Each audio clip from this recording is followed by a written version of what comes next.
Bonjour, bonsoir, bienvenue sur le plateau de Femmes, le magazine qui donne la parole aux femmes sur tous les sujets qui nous intéressent. Aujourd'hui, on va parler de politique, de municipal, d'investissement, de budget de fonctionnement, de compte administratif peut-être. On va parler de renouvellement de génération, de féminisation de la politique en Martinique. On va peut-être même parler de Dorothy. Vous êtes sur Zitata, restez là. Femmes, épisode 244, c'est parti. Femmes.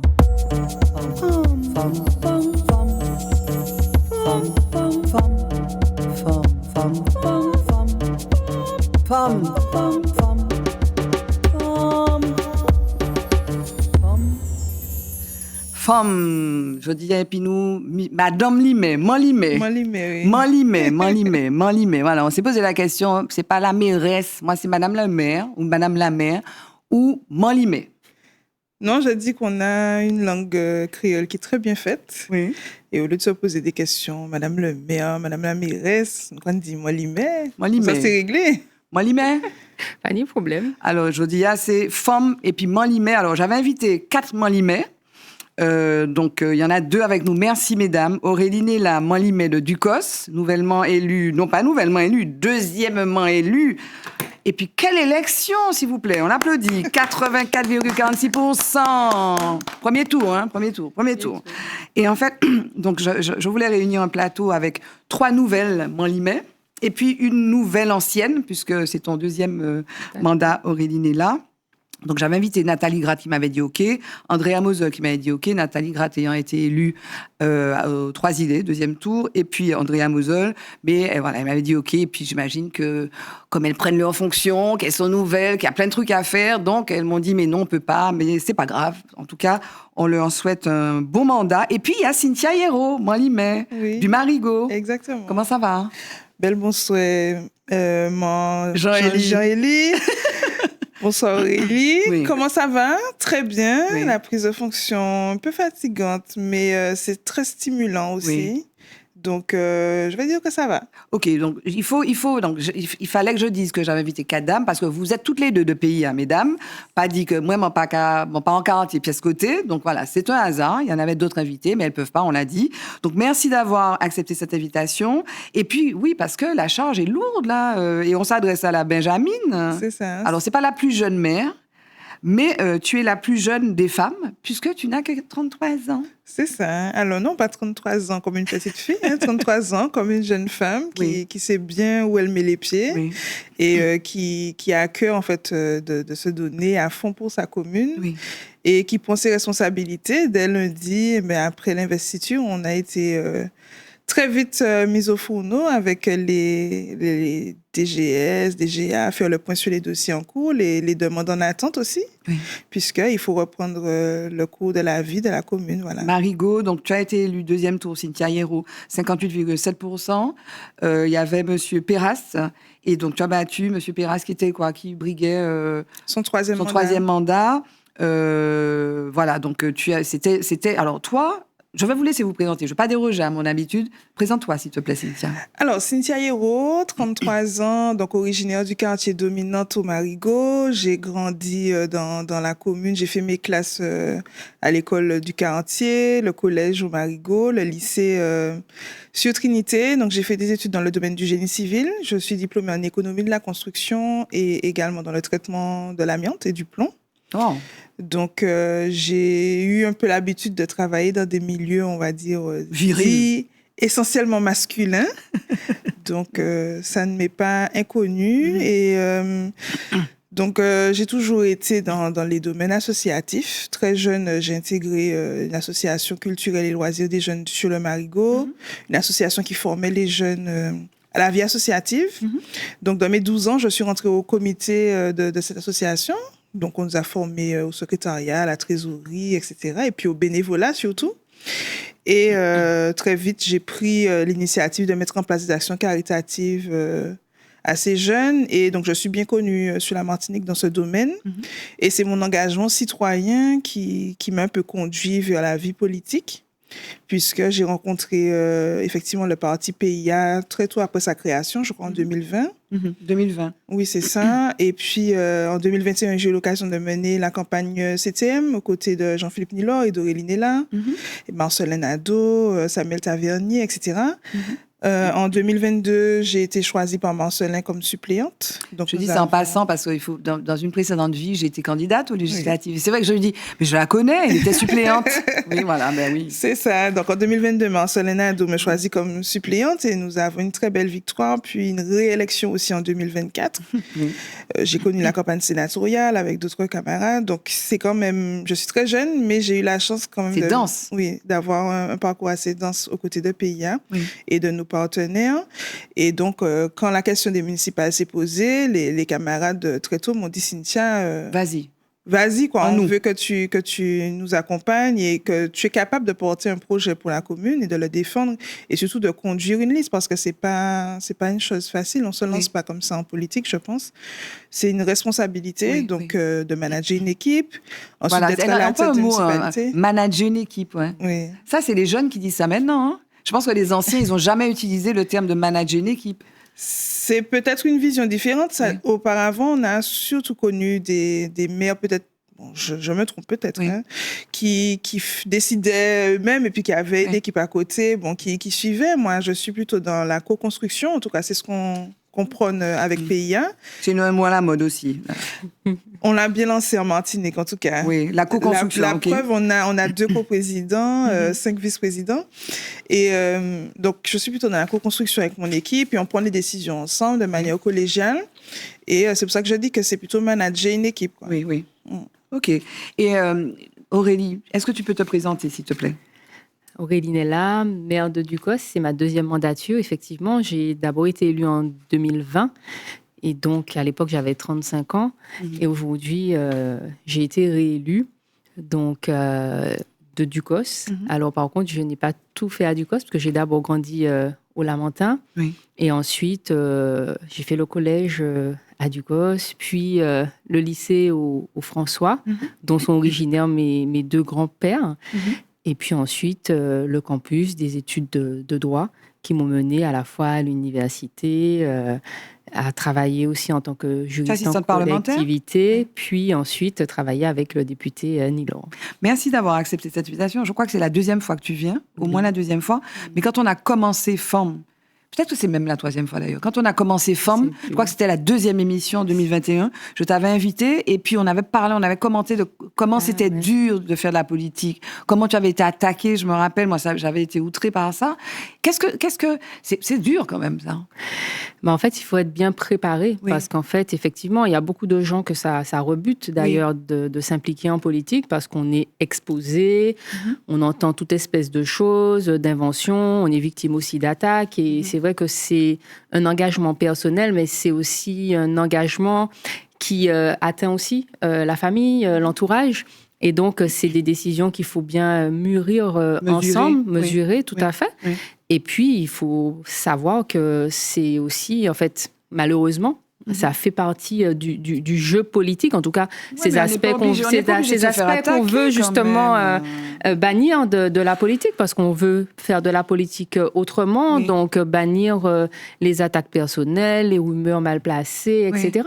Maintenant, ça fait aussi partie du jeu, et j'avoue que mon parcours m'a beaucoup forgé, parce que ça n'a pas été un long fleuve tranquille, et en même temps, j'ai envie de dire que s'il n'y avait pas eu tout ça, aujourd'hui, je ne serais pas là où je suis avec la capacité d'encaisser un certain nombre de choses. Oui, mais excuse-moi, est-ce qu'il y a une façon, parce que j'ai entendu, moi ça m'a marqué, tu sais, au soir du second tour, j'ai entendu des gens, je crois que c'est toi, Cynthia, notamment, qui disait, on a fait une campagne propre. Une campagne digne, digne et propre. J'ai entendu ça, ça m'a marqué. On a fait une campagne digne et propre. On a l'impression, et on va le voir tout à l'heure avec Focus, on a l'impression que, et tu dis, ça fait partie du jeu. Pourquoi ça fait partie du jeu, la violence? En fait, quand je dis que ça fait partie du jeu, Barbara, c'est-à-dire qu'il faut savoir que ça existe en politique. Tu vois, là, j'étais en conversation avec une amie, et elle me disait, Aurélie, tu vois, il faut faire attention, protéger les enfants, etc.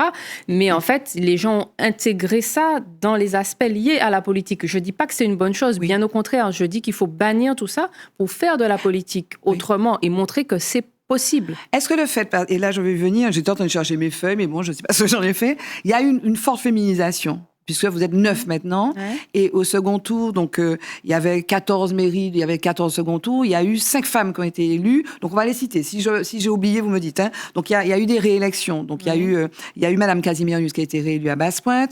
Il y a eu donc les nouvelles. Donc il y a eu Cynthia, il y a eu Madame Andrea Mosol, il y a eu Madame Gratt, on l'a dit. Donc il y a eu toi qui a été réélue. Il y a eu Madame Joseph Angélique au prêcheur. Il y a eu aussi Foncène Denis.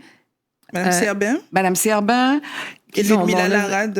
Monevert et Madame Larade à Saint-Pierre. On a fait le tour. Oui. Il me semble. Donc il y en a 9. Patricia Tell, on a dit, à Trinité. Oui, Patricia Tell, on oublie. Voilà, donc 9. Vous êtes 9. Est-ce que ça, précisément, ça peut concourir précisément à une forme de pacification de la politique? Ou alors, est-ce que, bon, vous y allez, ouais, si moi, embêtez-moi, manquez rentrer, manquez de bêtises, etc. Est-ce que le fait que vous soyez nombreuses, est-ce que vous n'êtes pas maintenant suffisamment nombreuses, précisément, pour changer? C'est-à-dire que nous sommes nombreuses, mais sur des territoires bien distincts. Donc, nous ne sommes pas opposantes les unes aux autres.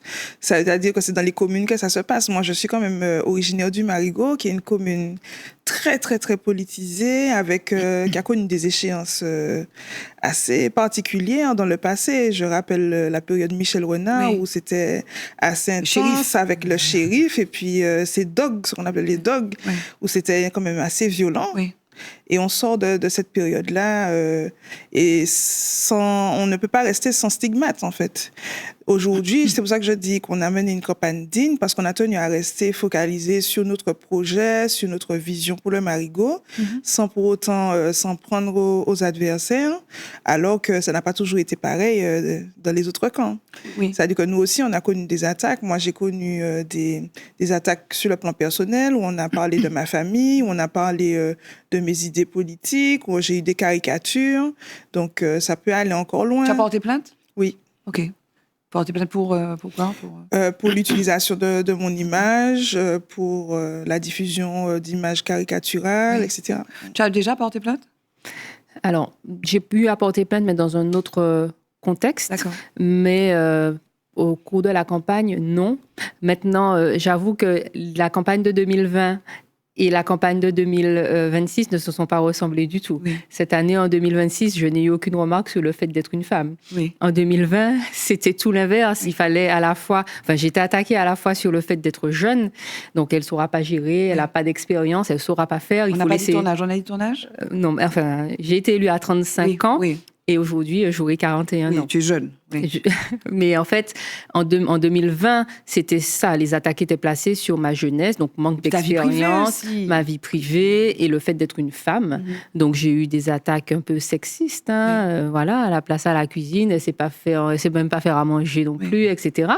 Mais cette année, comme je dis, bizarrement, il n'y a eu aucune remarque sur le fait que je sois une femme. Tu vois, parce qu'entre-temps, je pense qu'on a démontré avec mon équipe qu'on a su gérer correctement la ville et donc on n'a pas eu d'attaque de ce type. Mais c'est vrai que c'est regrettable en fait qu'on ait parfois à devoir démontrer ses capacités parce qu'il y a des a priori, etc. Et j'espère effectivement aussi que mon parcours et mon élection 2020 a aussi donné confiance à la population dans d'autres communes de se dire, si à Ducos, ça s'est bien passé avec Aurélie Nella. C'est une grosse commune, Ducos. Il n'y a pas de raison, c'est la plus grosse commune du 17 Sud. 000 habitants 18 000 maintenant. Oui. Donc, si ça s'est bien passé à Ducos, il n'y a pas de raison que ça se passe mal ailleurs. Donc, faisons confiance aux femmes, faisons confiance à la jeunesse. Aux jeunes femmes. Femmes. Mais est-ce que, j'avais une arrière-pensée en posant la question, est-ce qu'on peut imaginer, vous êtes membre de PIA, donc il y a d'autres groupes politiques, d'autres partis politiques. Est-ce qu'on peut imaginer un intérêt à réunir les femmes que vous êtes, les 9, peut-être pour porter une voix qui serait une voix féminine? On parlait effectivement de pacification de la politique, parce que notre société, il y aurait à y gagner peut-être. Qu'est-ce que tu en penses, Cynthia? Oui, je pense que c'est une bonne chose. Déjà pour donner l'exemple... C'est pas un programme pour les prochaines élections que je donne. Non, pour inspirer aussi les jeunes femmes, parce qu'on n'oublie pas qu'on est dans une société patriarcale, mais que les femmes ont toute leur place et qu'il faut les encourager justement à s'investir, parce qu'on connaît ce genre d'expérience malheureuse, il y a certaines femmes qui ont du mal à s'engager. Oui. Moi, moi, quand j'ai réfléchi à 2 fois, hein, et c'est pas le fait d'être mère qui me faisait peur, c'était de me dire, est-ce que je suis prête à vivre une campagne avec tout ce que ça comporte autour? Après, il y a des organisations qui font très bien ce travail-là. D'ailleurs, je crois que très récemment, il y a une autre qui s'est créée, l'association Archipel, qui promeut justement le leadership féminin dans la Caraïbe. Oui. C'est ça. Mais donc, pas spécifiquement politique. Ah, mais elles sont quand même attachées à Mia Motley, à la Barbade, etc. Donc, c'est pas que politique, mais effectivement, ça en fait partie. De manière générale, il faut encourager les femmes à s'investir. Et juste, enfin, je saute un petit peu parce que j'avais prévu plus d'en parler après, mais c'est pas grave. Est-ce que le fait, précisément, que vous soyez des femmes, est-ce que vous avez, toi, tu as déjà une expérience de mandat, hein, est-ce qu'il y a une féminisation des politiques publiques? Est-ce qu'il y a une attention particulière à la problématique des femmes, hein, quand on parle de grève de transport qu'on subit là dans le centre depuis le 17 mars, les femmes sont les premières impactées. La précarité, on sait c'est elles qui sont le plus, elles sont le plus en contrat précaire, un contrat à durée déterminée. Elles sont à temps partiel. Est-ce que dans ta politique, il y a des choses qui relèvent, d'une orientation spécifique à destination du public féminin? Alors, je dirais pas que globalement ma politique est orientée en ce sens, mais bien évidemment, on a des sensibilités qui ne sont pas forcément celles d'un homme. Par exemple, nous, à la ville de Ducos, on a tenu à mettre en place, par exemple, des activités en direction des enfants, en pensant plus particulièrement aussi aux enfants issus de familles modestes et donc qui n'auraient pas forcément la possibilité de faire certaines activités, certaines sorties, découvrir tout simplement la Martinique dans toutes ses facettes, sans la mise en place par la ville de ce type d'action. Donc, dès lors que nous avons été élus, on s'était engagé, par exemple, à mettre en place des camps Alors, déjà, on a mis en place le plan Mercredi, puisqu'il n'y avait pas de proposition en ce sens pour les enfants au niveau de la ville. Donc, on a d'abord mis en place le plan Mercredi, puis on a mis en place des actions pour les petites vacances, puis les grandes vacances, en direction des petits, puis maintenant jusqu'aux adolescents. Donc, on s'occupe de toutes les générations. Et bien évidemment, cette sensibilité, elle est aussi liée à notre condition de femme. Condition de femme, à notre cœur de maman aussi parfois. Et comme je l'explique aussi à chaque fois au personnel municipal, il faut toujours se placer dans la peau de l'administré qui est en difficulté et qui n'a pas d'autre choix parfois.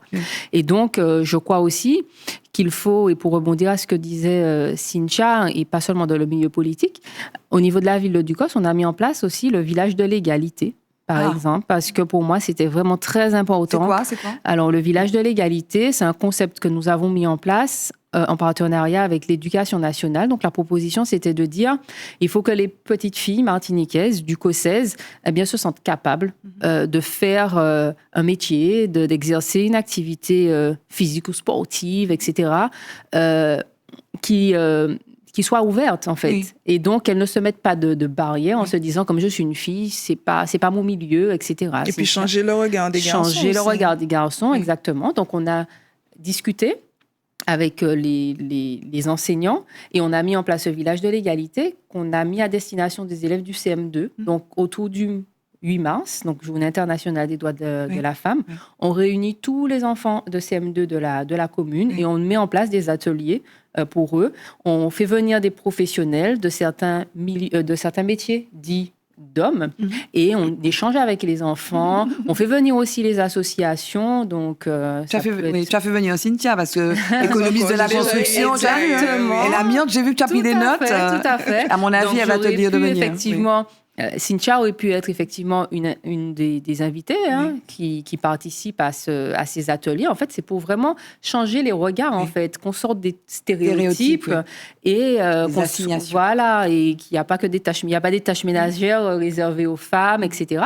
Donc, on fait venir des femmes qui exercent des métiers dits d'hommes, donc chefs de caserne, de pompiers, des policiers, mais ça peut être aussi pilote d'avion. Enfin, franchement, on essaie d'ouvrir le champ des possibles à toutes ces petites filles parce qu'elles ne doivent pas se mettre de limites, de barrières qui seraient liées à leur genre, tout simplement. Oui.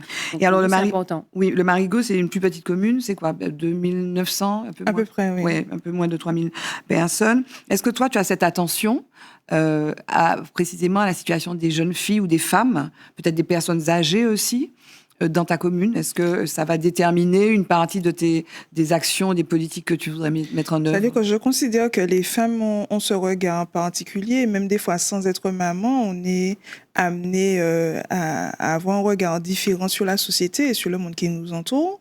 Donc forcément, on est plus sensible à certaines choses, mais de manière générale, il faut penser à toutes les tranches de la population. Oui. Bien sûr, sur le Marigot, particulièrement les personnes âgées, moi j'aime parler d'une expérience que j'ai eue, notamment pendant la campagne, où on a une personne âgée qui me disait je ne suis plus personne ne vient me voir, donc je ne suis plus personne. Et c'est quelque chose qui m'a beaucoup touchée. Alors bien sûr, on avait déjà une attention particulière pour les personnes âgées, mais j'estime que ce genre de discours-là n'a pas sa place dans une commune, notamment comme le Marigot, une commune dite rurale où tout le monde se connaît, tout le monde connaît tout le monde. On ne peut pas avoir une personne âgée qui a des maisons autour et qui arrive à se dire je ne suis plus personne. Donc forcément, en tant que femme, on a un regard différent et on a à cœur de mettre en place des politiques publiques qui soient plus axées sur l'aide à la personne. Mais je veux même dépasser la question de l'aide à la personne. Il faut qu'on soit dans une dynamique de développement et d'accompagnement des personnes vers leur émancipation. C'est-à-dire qu'il ne faut pas qu'on reste uniquement dans l'accompagnement purement alimentaire, etc. Il faut utiliser le service, l'action sociale comme un vecteur de développement. Et c'est là qu'on a notre rôle à jouer. Là où on a un regard peut-être paternaliste du côté d'un homme qui va simplement se contenter peut-être d'accompagner sur le plan alimentaire. Oui. Quand je dis alimentaire, c'est-à-dire c'est la personne a un besoin à combler tout de suite, on va accompagner. Oui. Nous, en tant que femmes, on a envie de faire évoluer tout le monde avec nous et d'accompagner ces personnes-là vers leur émancipation. Une question pratique. Toi, tu es maire, etc. Mais tu n'étais pas dans le conseil municipal avant d'être élue. Donc, comment on fait? Parce que tu as une vision. Hein. Enfin, moi, je n'ai pas suivi ta campagne au jour le jour, mais tu as une vision qui est forcément pas de l'intérieur, même si peut-être que tu as des relais à l'intérieur.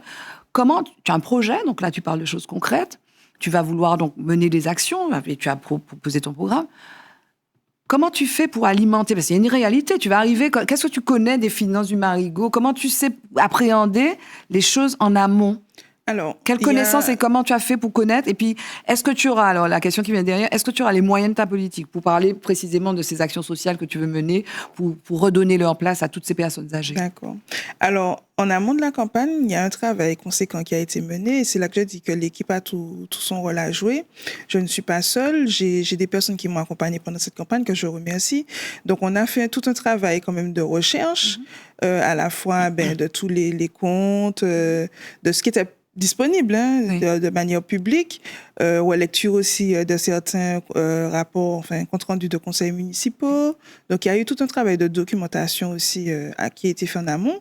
Et puis surtout, un travail de consultation de la population, puisqu'on est parti très tôt en campagne avec des réunions de quartier où on a pris le temps de s'enquérir des velléités, des besoins de la population. Oui.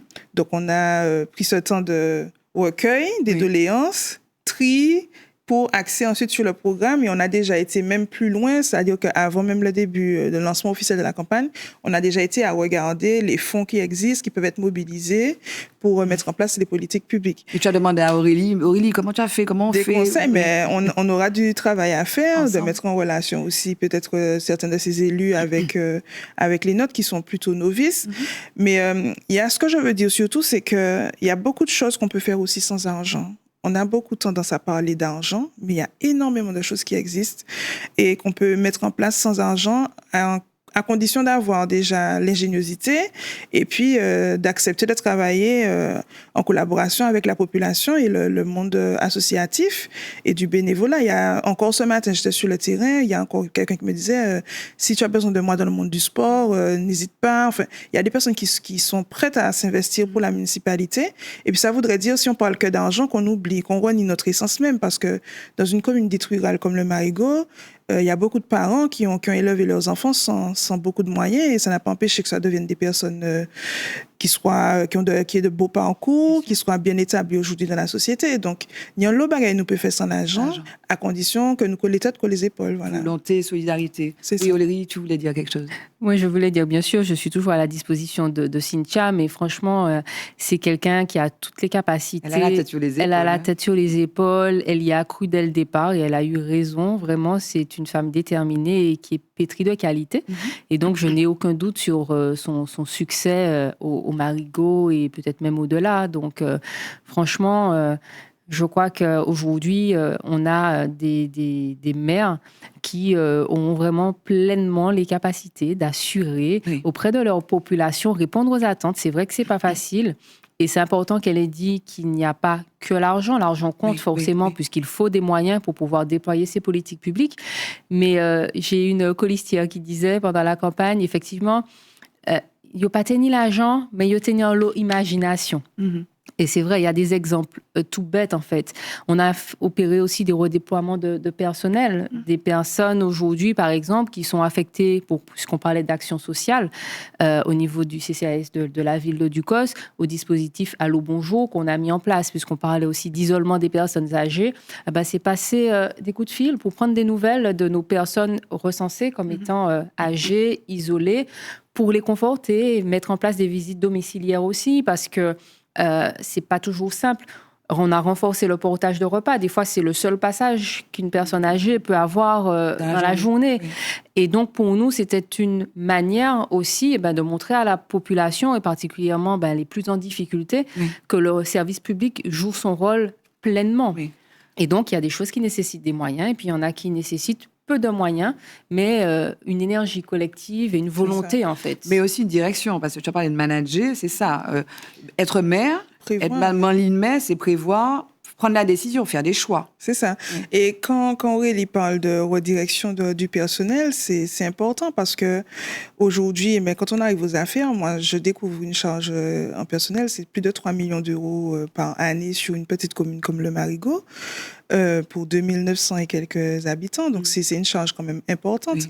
Mais aujourd'hui, on ne va pas pouvoir se séparer de ce personnel. Donc, il faut pouvoir le mettre au service du projet politique que nous avons. Alors, pareil, lorsque j'ai parlé des activités pour les enfants, on l'a fait avec le même personnel qui était déjà là, qui avait déjà les heures en question, les compétences. Certains, on les a accompagnés aussi pour obtenir les diplômes requis. Oui. Mais en fait, on s'est servi de la base qui existait. Donc aujourd'hui, on s'est dit qu'on utilise les ressources qu'on a, mais pour développer de nouveaux services et démontrer à la population que c'est possible. Alors, je vous propose qu'on garde cette discussion-là pour après Focus, mais j'avais prévu, j'ai sorti donc Observatoire des communes de Martinique 2024 de l'AFD. Je veux qu'on parle des moyens. Je veux qu'on parle de l'affectation de moyens et puis de vos priorités et puis de comment on fait. Parce que passer la campagne, maintenant vous êtes aux affaires et il faut prendre des décisions. On va parler des sargasses aussi pour le Marigot. Il ne faut pas penser qu'il faut que je te pose la question des sargasses. Focus.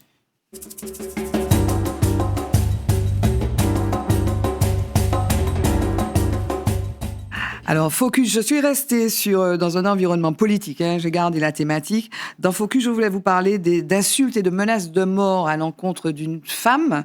Cette femme est journaliste, mais les menaces de mort et les insultes émanent d'un politique. C'est un élu sénateur LR qui s'appelle monsieur Thierry Ménien, qui était le maire de Blanc-Ménil. Et alors, le tort, manifestement, de Nassira Almohaden, qui est une présentatrice sur la chaîne YouTube de Internet Arrêt sur Image, c'est d'avoir fait un ouvrage donc, sur le Blanc-Ménil, main basse sur la ville, enquête au Blanc-Ménil. Donc le Blanc-Ménil, dont le maire sénateur a été battu notamment par Bemba Traoré, un jeune encore, non encarté, mais le monsieur était très énervé et donc au journal Le Monde, il a fait une déclaration, je vais la faire condamner pour diffamation, donc il parle de la journaliste Nassira Almohaden, je vais la faire condamner pour diffamation, je vais la fouetter, j'irai au bout, elle va mourir, je la tue, une salope. Voici ce que le monsieur a dit. Le monsieur est sénateur. Le monsieur était très énervé parce qu'il y a eu cette enquête qui parlait des dessous, donc de la politique publique, notamment de l'attitude de ce maire à l'égard des associations, du fait qu'une association de Madame Sargnafo, extrême droite, avait été financée, avait obtenu une subvention de 20 000 euros, etc. Une enquête. Les journalistes font des enquêtes, ça arrive. Et donc voilà. Et donc ça parle de violence, ça parle de prise à partie. Hein, on en parlait tout à l'heure. C'est dur. Donc qu'est-ce que vous avez peut-être une réaction, Aurélie, peut-être? Forcément, c'est condamnable, c'est inadmissible, c'est intolérable et c'est tout ce qu'on exècre en fait de la politique. On en parlait tout à l'heure.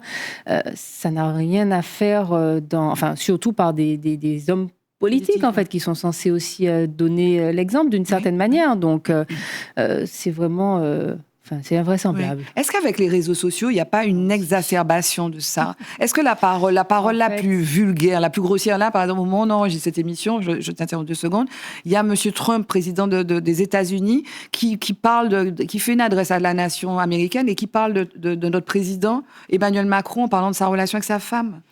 Mais est-ce qu'on n'est pas dans une ère là on a dépassé toute la décence? Ça veut dire que tout ce qui se passe là, c'est assez révélateur des symptômes de la maladie de notre société, du mal de notre société.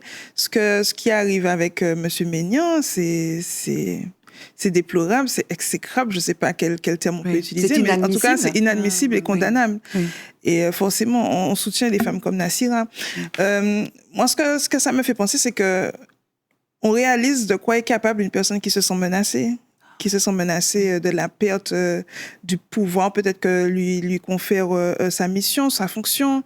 Aujourd'hui, on a des personnes qui n'ont aucune limite, et ça se répète dans toutes les sphères de la société, même jusqu'aux enfants. On voit comment ça se passe, le harcèlement scolaire, etc. Moi, je trouve que ça n'a pas sa place. Il faut qu'on soit très ferme et que j'espère que les condamnations qui seront prononcées dans ce cadre-là seront exemplaires. Et alors, donc, le président du Sénat, donc Gérard Larcher, a demandé au président du comité de déontologie, parce qu'il y a un comité de déontologie, de se pencher sur cette affaire. Je ne sais pas s'il y a une vraie enquête. En fait, l'article du Monde ne dit pas s'il y a vraiment une enquête qui est déclenchée. En tout cas, M. Larcher a demandé donc aux déontologues du Sénat de se pencher dessus. Mais un mot, peut-être, tu emploies un mot qui a fait tilt, le mot de pouvoir. Là, on a vu, alors, il y a eu un renouvellement de la classe politique en Martinique. Il y a des gens qui briguent un 7e mandat, qui n'ont pas eu 3e mandat, etc. Quand on a un poste, même d'une petite commune, Marigot, c'est pas grand, quoi. C'est moins grand que Ducos, mais a fortiori Ducos ou Fort-de-France. Est-ce que finalement, ces habits là de Monlimay, Madame le maire, tu peux faire ça pour moi, Madame le maire, j'ai un problème, Madame le maire, j'ai pas d'appartement, Madame le maire, etc. Est-ce que finalement, c'est irrépressible, la tête gonfle, les chevilles enflent, et puis est-ce que finalement ça, on s'attache pas, même si on gagne pas beaucoup d'argent, on va y venir tout à l'heure. Mais est-ce que ça, c'est pas quelque chose, c'est une drogue, quoi? Ça dépend du regard que l'on a vis-à-vis de tout ça. Moi, je porte... C'est-à-dire que j'ai eu du mal à comprendre au départ cet acharnement aussi, parce que la campagne que j'ai eue au premier tour n'est pas celle que j'ai eue au deuxième tour. Les comportements n'ont pas été les mêmes entre les 2 tours. Qu'est-ce qui a changé? C'est les attitudes, justement, notamment de l'ancien maire. Il y a eu des attaques. C'est entre les 2 tours qu'il y a eu tout ce qui est caricature. Et montée en pression, je veux dire, dans les propos qui ont été tenus pendant la campagne. Ça dépend du rapport que l'on a à ce pouvoir. Moi, je ne pense pas que c'est un pouvoir, je pense que c'est une responsabilité. Et d'ailleurs, dès le dimanche après-midi, avant même la proclamation des résultats, on n'était pas sûr de gagner. On avait une tendance, mais dans l'après-midi, quand je sentais monter l'euphorie chez mes colistiers, moi, j'étais déjà dans la réflexion de comment on va devoir gérer l'après, quoi. Donc, moi, je le vois pas comme un pouvoir, je le vois comme une responsabilité. Aurélie? C'est exactement ça. Moi, je l'ai toujours dit, je ne vois pas le pouvoir, je vois le poids des responsabilités. Ça ne m'intéresse pas de me sentir, de sentir que j'ai le pouvoir de donner, de décider, etc. C'est pas ce qui m'intéresse. Ce qui m'intéresse, c'est d'être la réalité, utile. Mais moi, je le perçois pas comme ça. Avant de venir ici, j'étais effectivement avec des collaboratrices du CCAS, justement sur des questions de logement. Oui. Les gens sont toujours persuadés que le maire a la possibilité de loger tout le monde. Non. Et moi, j'attrape plus de cheveux blancs que je n'en ai encore. Et je dis aux collaboratrices, franchement, je suis très embêtée, en fait, parce qu'il y a des choix à faire, il y a des sélections. Je n'ai pas beaucoup, en réalité. Vous avez un doigt de tirage, quand même, sur certains logements sociaux. Mais très peu, en réalité. Et tellement de demandes, tellement de situations. Il y a 14 000 personnes qui attendent un logement, Martine. Tellement de souffrance, en fait. Et moi, ça me gêne. Et je leur dis, mais c'est dur, en fait. Bien sûr. Et moi c'est plutôt ça, en fait. Et je n'ai jamais eu à dire à quelqu'un, pas oublier mon baosam, on fait ça à Bao, etc. Je l'oublie presque en général, parce que moi, ce qui m'intéresse, c'est d'être utile et de mettre en place des politiques public. Est-ce que vous avez déjà prévu, alors toi tu viens d'arriver, peut-être que c'est pas ce qui te préoccupe, c'est pas ta priorité, tu as déjà prévu d'arrêter, c'est-à-dire je fais un mandat, 2 mandats et puis je finis après, ou bien tu te laisses bercer au point d'arriver au 7e mandat où tu vas briguer le 8e? Non, je ne pense pas qu'il faille arriver au 7e mandat. Justement, j'appartiens au parti PIA et c'est un parti qui justement est déjà, qui se soucie déjà de la transmission. Enfin, Donc, monsieur Nilor, il est là depuis un moment quand même. Hein, il est là depuis un moment, mais bon, il a une jeune soixantaine, mais la transmission se prépare. Il y a beaucoup de jeunes à PIA et on a à cœur de mettre en place cet espace de formation. Donc, je suis convaincue que très tôt, il y aura déjà une émulation au Marigot et je le souhaite que des jeunes s'intéressent déjà à la politique. Mais tu n'as pas répondu pour toi. Tu as dit que ton parti fait ça, mais tu ne t'es pas encore projeté dans le fait non, mais que quand je tu dis fais 4 et puis tu as... mon parti le fait, c'est que je suis déjà dans cette dynamique de préparer l'après. D'accord. Et j'estime dès aujourd'hui, c'est-à-dire que je peux être sur le plateau là et décéder. Oui. Donc, il faut qu'il y ait des personnes qui soient en mesure de continuer c'est pas ça qu'on à... te souhaite, ça, s'il te plaît. Non, je sais que c'est pas ce qu'on me souhaite, mais c'est une réalité. Voilà, c'est une réalité. Donc, il faut déjà préparer. Il faut être sûr que dans l'équipe, les camarades soient suffisamment soudés et prêts à continuer à faire vivre le projet. Et toi, donc, tu en es à ton 2e mandat. Est-ce que tu te dis un moment, je vais arrêter ça et puis je vais me présenter à la députation, par exemple? Bien à la CTM ou je sais quoi? Non, je suis pas dans cette réflexion-là. Par contre, ce que je peux dire et ce que j'ai avoué, et j'ai mis beaucoup de temps à me décider à être candidate. À Ducos, j'ai annoncé ma candidature 6 mois avant, parce que c'est quand même une réflexion, un poids qui est lourd. C'est gérer du quotidien quand on est maire, c'est avoir beaucoup de sollicitations et parfois pas toujours toutes les solutions.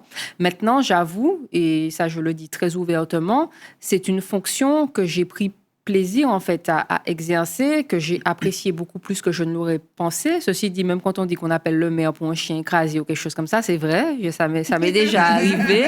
Pour un chat, ça m'est déjà arrivé. Mais en fait, on se rend compte effectivement parfois de la concrétisation des projets. Oui. Et ça, pendant la campagne, par exemple, on a mené pendant près de 3 ans le projet d'adressage. Quand je voyais effectivement les poteaux et les panneaux être enfin posés, j'ai eu une émotion et je l'ai dit à mes camarades. Je lui ai dit, mais vous voyez, en fait, je vois l'aboutissement parce que je vois d'où on est parti avec un diagnostic, avec tout ce qu'il y avait à faire, à reprendre, etc. J'ai vu tout le processus. Ouais, il y a eu des réunions de quartier, etc. C'est ça. Et là, on arrive enfin à l'aboutissement d'un projet qui est aussi essentiel pour aller porter secours à quelqu'un. Ben, on a une adresse précise, etc. Et donc, on voit la concrétisation des choses. Et la politique, ça sert à ça, c'est changer la vie des gens. Et là, tu as une action. C'est ça. Je voulais dans Focus, parce qu'on va avancer notamment sur les moyens, je voulais dans Focus vous parler d'une autre info là, qui est tombée. Bon, je n'avais pas prévu. Marine Tondelier, on l'écoute.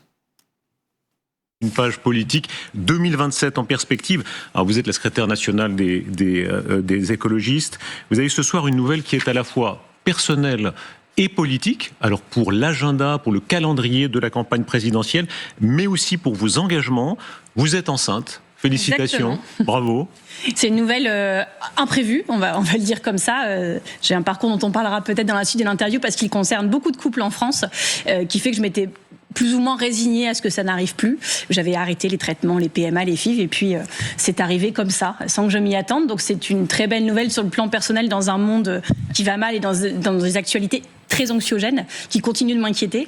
Mais écoutez, c'est comme ça, il fallait bien que je l'annonce parce que ça commence à se voir. J'ai commencé maintenant depuis un petit bout de temps le 2e trimestre, donc je préférais l'annoncer officiellement plutôt que les gens commencent à se rendre compte en se demandant ce qui se passait.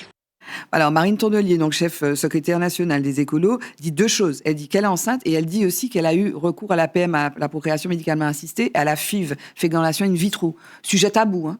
Voilà, l'infertilité, la difficulté à avoir un enfant. Qu'est-ce que vous en pensez, Cynthia? Moi, je trouve que c'est très bien. D'ailleurs, je la félicite. Oui. Moi, je trouve que c'est très bien qu'elle puisse en parler parce qu'avant, on avait uniquement des plateaux essentiellement masculins. Donc, les questions qui concernaient les femmes n'étaient pas forcément abordées aux heures de grande écoute. Et donc, moi, je trouve ça très bien qu'elle puisse en parler. Et puis, avec une certaine, enfin, je ne vais pas dire une légèreté, mais une certaine facilité qui s'apprécie et qui, je pense, permet aux personnes qui sont concernées par ces problématiques de se sentir vues, représentées. Je trouve ça très bien. Oui, un mot, vite fait. Félicitations à elle. Oui. Bon, moi, j'ai vécu aussi la Oui. grossesse pendant mon mandat, en fait. Et bon, j'ai pas eu à le dire tout de suite, ça se voyait. J'ai Oui, eu 30 oui. kilos, tout mon corps a gonflé. Ça s'est vu très vite. Oui. Mais bon, c'est vrai c'est que possible, c'est possible. C'est tout à fait possible, Oui. ouais. Ok. J'appréhendais, mais c'est possible. C'est Donc, possible et quand je dis que c'est bien que Marine Tondelier y en parle, je veux faire un petit témoignage sur Aurélie. Je ne sais pas si tu t'en rappelles, Aurélie, où je lui ai envoyé un message où je lui disais que j'étais très fière d'elle et que de l'avoir évolué avec son fils, ça donnait espoir en se disant oui, c'est possible. Oui. Donc c'est très bien qu'il y ait des femmes de la vie publique qui témoignent que... Mais alors, on a vu dans les commentaires les mauvaises langues qui disaient oui, elle en fait un argument marketing politique, quoi. Oui, mais Voilà. bon, tu as utilisé le bon terme, les mauvaises langues. Les mauvaises langues. non, mais ne pas dire, ce serait un problème. Le Bien dire, c'est sûr. aussi Et un puis, non, et puis problème. ça permet C'est- d'aborder des questions qui sont des c'est questions compliqué. Alors, pas que féminines, la fertilité, mais aussi féminines, quoi. C'est Les ça. FIV, etc. Et j'imagine qu'elle va mettre un peu de lumière sur ce point-là. Mot de femme.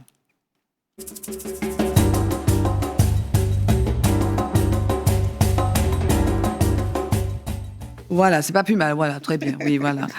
On parle donc avec mes invités, Cynthia Hérault, Aurélie Nella, donc une émission essentiellement politique avec deux femmes politiques, l'une nouvellement élue, Cynthia Hérault, 33 ans, au Marigot, Monlimay, et puis la plus jeune des anciennes, Aurélie Nella. Alors, il a fallu qu'on dise en première partie qu'elles sont toutes les deux de PIA, parce que j'avais dit d'autres personnes qui ne sont pas de PIA, qui n'ont pas pu venir.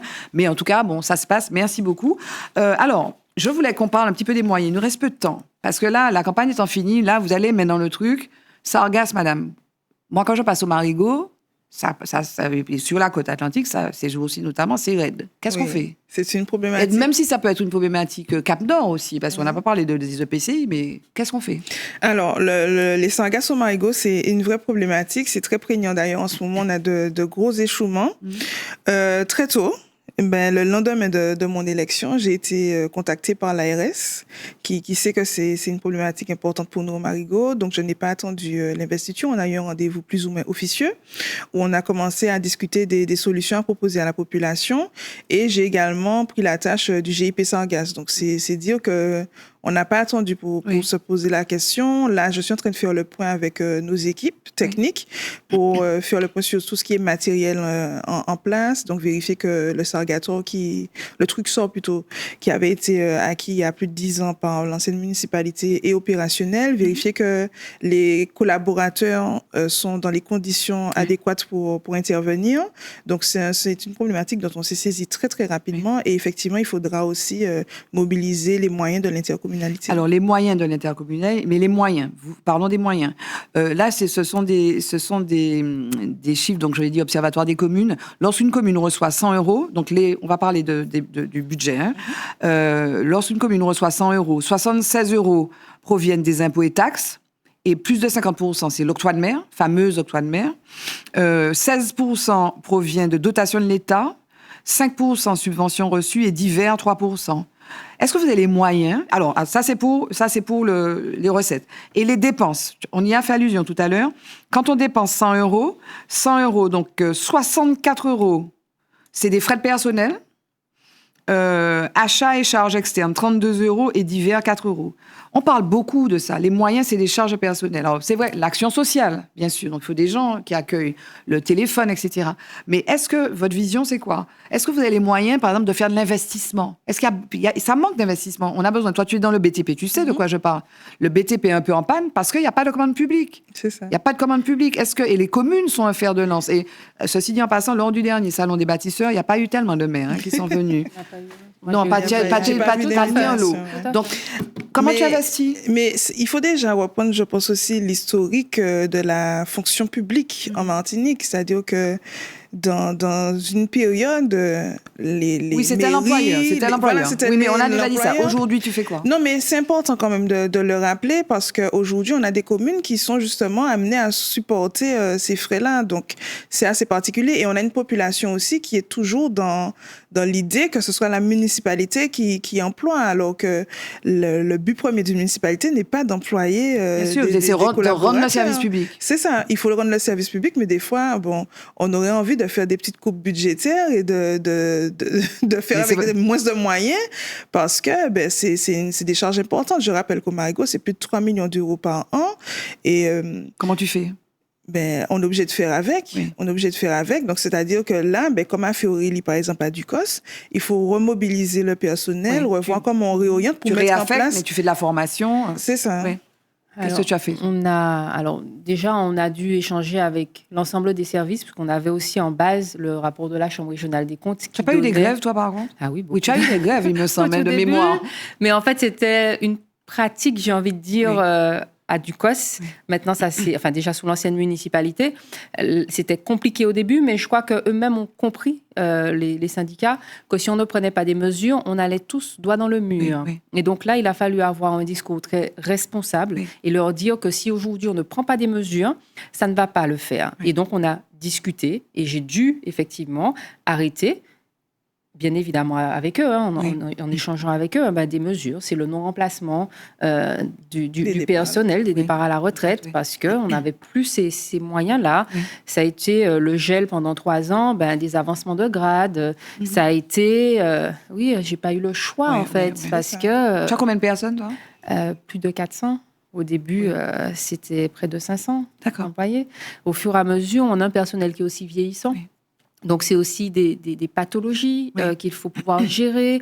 C'est accompagner le personnel. Des fois, ils arrivent à proximité de la retraite et n'ont pas forcément une retraite à taux plein. Donc, c'est des situations qu'il faut pouvoir accompagner aussi humainement, mais en même temps avoir à l'esprit qu'il faut gérer la masse salariale et la contenir. Donc, c'est pas facile. Et donc, est-ce que vous arrivez quand même à dégager des voies d'investissement, quoi? Je parlais du BTP, ça repose pas spécifiquement sur vous, pas que sur vous, bien entendu, mais les grands projets, c'est quoi, hein? Oui. On a beaucoup investi à Ducos. Les dépenses en équipement ont été multipliées par 6 parce que je me suis rendu compte aussi qu'on avait un patrimoine qu'il fallait entretenir parce que nos routes, nos bâtiments publics, la mairie qui coulait, on ne pouvait pas faire de réunion en salle de délibération. Quand il pleuvait, la salle de délibération prenait l'eau. Toute l'installation électrique, il a fallu la refaire parce qu'à n'importe quel moment, ça pouvait prendre feu. Les foyers ruraux, pareil, refaire les toitures, etc. Donc, on s'est occupé des bâtiments. On s'est aussi occupé de nos équipements sportifs, près d'1 million par an. Pour nous, c'était très important parce qu'en deuxième axe de cette mandature, on veut aussi accompagner la relève du sport du COSA parce que ça fait partie aussi des éléments qui permettent aussi de créer cette cohésion, de donner aux enfants aussi une activité, retrouver une fierté aussi du COSA, de défendre les couleurs de la commune. Malheureusement, c'est vrai. Nous avons lancé aussi de grosses opérations, mais nous avons été confrontés aussi aux difficultés des entreprises. Parce que la ville de Ducos a fait énormément d'efforts pour réduire les délais de paiement, par exemple, parce que derrière, ce sont des entreprises, ce sont des entreprises en souffrance. Donc, on a, dans un premier temps, réussi à diviser par 2 les délais de paiement aux entreprises. On fait même parfois des avances aux entreprises, notamment dans le BTP, sur nos gros chantiers. Et pour autant, certaines ont de grosses difficultés. C'est ce qui explique d'ailleurs qu'on n'ait pas fini un chantier d'aire de jeu couverte sur le stade Max Auron à Ducos, parce qu'on a eu 2 défaillances successives dans l'entreprise sur le lot gros œuvres. C'est-à-dire qu'être maire, c'est gérer tout ça, c'est gérer le quotidien de la ville. Moi, quand je suis arrivée cette semaine, on m'a proposé des parapheurs avec les actes d'état civil, etc. Donc, il y a tout leur quotidien à gérer et puis il y a toute cette ingénierie aussi à manager. J'utilise encore ce terme. Cette ingénierie à mobiliser aussi pour créer des dossiers qui soient viables et qui puissent obtenir des subventions pour développer Parce qu'il faut trouver des sous. C'est ça, il faut trouver des sous. Alors, comme on parle de sous, il nous reste très peu de temps, je voulais quand même, on ne va pas finir sans parler de ça, l'indemnité des maires. Personnellement, moi, je trouve que, alors, on va voir passer derrière, indemnité de fonction, il faut le laisser, David, s'il te plaît, brut. Alors, adjoint des maires, donc moins de 500. Vous êtes, alors, toi, tu es... Moi, je suis dans la 3e tranche. Voilà, alors, Aurélie a 1175, là, pour les adjoints. Est-ce que c'est ça? Et puis pour les maires, c'est combien les maires? Les maires, on va peut-être avoir tout à l'heure. David va nous remettre les maires. Est-ce qu'il nous remet les maires? Voilà, les maires. Donc Aurélie est à 2778. Toi, tu es dans la 3e tranche. 2200? Oui, c'est C'est ça. ça. Mais tu vas bientôt voter, Non, en fait, non oui, 2200. Oui. Mais ça veut dire que ça, c'est un plafond maximum. Et il faut essayer, voilà, c'est du brut en plus. Oui. Donc, il faut essayer de réduire au maximum Mais c'est ces ridicule. taux-là parce que c'est une enveloppe C'est maximum. brut, hein, et c'est Alors, brut. Et c'est brut. on a vu passer les taux pour les adjoints. Oui. Donc, il faut savoir qu'on multiplie pour le Marigot, on est dans la 3e tranche, donc On peut mettre jusqu'à un cadre. 3500. Oui, oui. 878 fois 6 adjoints, et c'est une enveloppe, en fait, qui est mise en place et qu'il faut répartir aussi, parce qu'il n'y a pas que les adjoints qui sont investis au quotidien pour la ville. Donc, on a des délégations aussi qui sont données parfois à des conseillers, et que c'est dans cette même enveloppe qu'on essaie de jauger pour que tout le monde puisse avoir une part d'indemnité. Donc, les personnes qui pensent qu'on vient s'enrichir au municipal... Mais d'ailleurs, ça me fait sourire et c'est très bien qu'on en parle parce que lors de ma première mandature, j'ai eu à pâtir en fait de ça. Il y a une mauvaise communication qui est partie. On a cru que j'avais augmenté mon indemnité alors que ce n'était pas le cas. Je percevais exactement la même indemnité que les anciens maires, sauf lors du dernier mandat où le maire précédent avait ponctionné sur son indemnité pour mieux rétribuer des conseillers municipaux délégués parce qu'il en avait 6 sous sa dernière mandature, alors qu'auparavant, il en avait 5. Comme moi-même, j'en ai eu 5. Oui. Parce que c'est la même enveloppe, effectivement, qui permet de répartir Mais alors, il faut dire que vous... les indemnités. Est-ce qu'on peut avoir un autre boulot quand on est maire? Ça dépend des communes, alors... Toi, tu as un autre travail? Ça dépend effectivement des communes, de la taille de la commune et puis de l'organisation et puis de, comment dirais-je, de l'ampleur de la tâche, en fait. Tu as un autre travail, toi? Oui, bien sûr. Oui. Mais aujourd'hui, j'ai plus de temps que je n'en avais auparavant, Oui. où il y avait beaucoup de choses à mettre en Alors, place. c'est- Quand on prend ses fonctions, effectivement, au début, c'est très compliqué. Après, ça va un peu mieux, en tout cas, c'est ce que c'est j'espère. Et rodé. puis, il y a des communes où c'est clairement peut-être pas possible, Non, en tout cas. les très grosses communes, c'est pas Les possible. très grosses communes, mais... Et puis, il faut noter qu'il y a quand même des responsabilités. On le dit, votre responsabilité pénale parfois est engagée, non? Ce matin, j'ai eu le cas, en fait, dans une école. Je suis prévenue qu'un enfant est tombé et s'est blessé sur la prise de terre et qu'il y a le SAMU, etc. Forcément, je pense, évidemment, à l'enfant, à sa santé. Heureusement, ça va. Oui. Mais après, on me dit, j'ai eu suspicion d'électrocution ou je ne sais trop quoi. C'est un poids, c'est une responsabilité. C'est ça. Oui. On n'y pense pas toujours. Il faut prendre pleinement conscience de ce que ça engendre. Et Charge. quand les personnes vous disent ah oui, on a fait ça pour l'argent. Ouais. Et je l'ai entendu très tôt, même en étant simplement la suppléante du député, j'ai entendu très tôt on a fait ça pour l'argent. Ouais. C'est sans compter que le suppléant, lui, il a pas d'indemnité. Donc les gens ont une méconnaissance Du fonctionnement des et c'est très bien qu'on puisse en parler sur Zitata parce qu'il faut que les gens sachent que, en général, quand on s'implique comme ça, c'est parce qu'on a à cœur vraiment de faire évoluer les choses pour sa commune. Et alors, on compte pas 16 heures, mais il nous reste 1 minute, mais j'ai 2 questions à vous poser. Elle connaît le principe ou peut-être pas. L'homme, il faut parler d'un homme. Comme ça, de but en blanc, il faut parler d'un homme, Cynthia. Marcelin Nadeau. Ok. Allez, on n'a pas le temps de dire pourquoi. J'ai envie de penser à mon fils, moi. Comment s'appelle-t-il? Ivan. Ivan, donc, Marcelin Nadeau, Ivan. Mot de forme.